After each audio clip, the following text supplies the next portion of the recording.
Pada 3000 tahun sebelum Masehi, terdapat sebuah peradaban sangat maju pada zamannya. Lokasinya berada di antara Sungai Efrat dan Sungai Tigris. Jika mengacu peta saat ini, wilayahnya kini berada tepat di negara Republik Irak dan sebagiannya lagi mencakup wilayah Iran, Suriah, Kuwait dan Turki.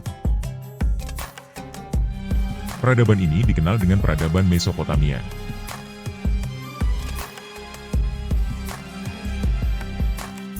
Mesopotamia adalah tempat perkembangan terawal dari revolusi Neolitikum sejak sekitar tahun 10.000 sebelum Masehi.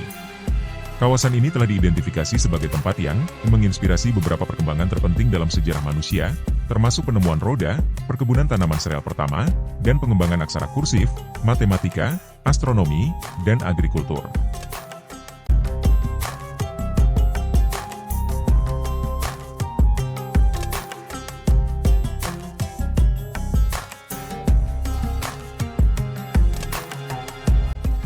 Daerah ini juga dikenal sebagai tempat lahirnya beberapa peradaban manusia paling awal di dunia, yakni Sumeria, Akkadia, Asiria, dan Babilonia.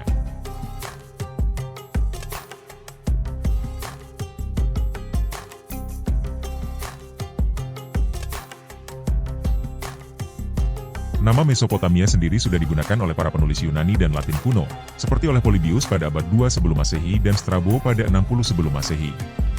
Sejarah Mesopotamia diawali dengan tumbuhnya sebuah peradaban, yang diakini sebagai pusat peradaban tertua di dunia, oleh bangsa Sumeria.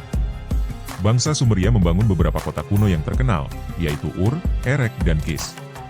Kehadiran seorang tokoh imperialistik dari bangsa lain yang juga mendiami kawasan Mesopotamia, bangsa Akkadia, dipimpin Sargon Agung, ternyata melakukan sebuah penaklukan politis, tetapi bukan penaklukan kultural. Bahkan dalam berbagai hal budaya Sumeria dan Akkadia berakulturasi, sehingga era kepemimpinan ini sering disebut Jilid Sumeria Akkadia. Campur tangan Sumeria tidak dapat diremehkan begitu saja. Pada saat Akkadia terdesak oleh bangsa Guti, bangsa Sumerialah yang mendukung Akkadia, sehingga mereka masih dapat berkuasa di tanah antara dua sungai-sungai itu.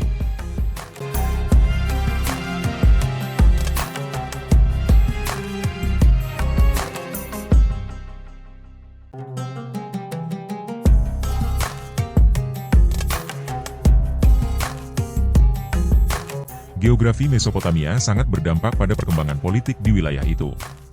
Di antara sungai-sungai, orang-orang Sumeria mendirikan kota-kota perdana dengan saluran-saluran irigasinya yang terpisahkan satu sama lain oleh bentangan gurun atau rawa yang luas dan terbuka, tempat berkeliaran suku-suku pengembara. Komunikasi antar kota-kota terisolasi itu sulit dan kadang berbahaya jika dilakukan. Oleh karena itu, masing-masing kota Sumeria menjadi sebuah negara kota yang merdeka dan gigih mempertahankan kemerdekaannya. Kadang-kadang salah satu kota akan mencoba menaklukkan dan mempersatukan kota-kota yang sewilayah dengannya, tetapi upaya-upaya semacam itu mendapat perlawanan dan tertumbuk pada kegagalan selama berabad-abad. Akibatnya, sejarah politik Sumeria penuh dengan peperangan yang berlangsung tanpa henti. Pada akhirnya Sumeria pun dipersatukan oleh Eannatum, tetapi persatuan itu rapuh dan gagal bertahan, karena bangsa Akkadia berjaya menaklukkan Sumeria pada 2331 sebelum Masehi hanya satu generasi sesudahnya.